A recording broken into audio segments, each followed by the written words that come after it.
প্ৰণৱ কুমাৰ বৰ্মনৰ কবিতা প্ৰেমৰ ক্ৰিকেট।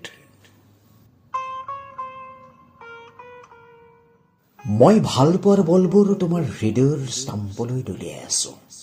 তুমি অৱজ্ঞাৰ বেটিঙেৰে তোমাৰ ভাৱনাৰ বাউণ্ডেৰী পাৰ কৰি দিছা মোৰ ভাল পোৱাক। মোৰ ভাল পোৱা স্পিন বল নহয়, বতাহৰ সোঁতত তোমাৰ ষ্টাম্প উভালি পেলাব। মোৰ অজস্ৰ ৱাইডে তোমাক যোগাইছে হাঁহিৰ খোৰাক। চাইছো মিডিয়াম পেচেৰে ভাল পোৱাৰ ফাষ্ট বল সীমাৰ মাজত হেৰাই গৈছে। আউট চুইং, ইন চুইং, কত প্ৰচেষ্টা, তুমি কিন্তু থিয় দিয়ে আছা নিজৰ স্থানত।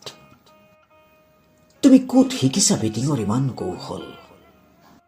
মোৰ ভাগৰ লাগিছে, নবল নবল। তুমি পাৰ অভাৰ বঢ়াই গৈছা ৰান ৰেট। মোৰ এই দুৰ্বলতাৰে তুমি যে কৰিছা চেঞ্চুৰীৰ ৰেকৰ্ড। মই কেছ ধৰিব পৰা নাই তোমাৰ ভাল পোৱাক। মেঘৰ মাজলৈ গুচি গৈছে যি চিক্সাৰ।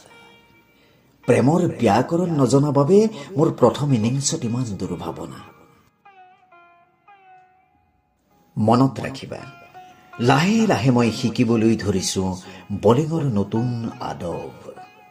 এদিন তোমাক বল্ড কৰি তোমাৰ অহংকাৰৰ ষ্টাম্প টচ নচ কৰি পেলাম, অন্যথা LBW।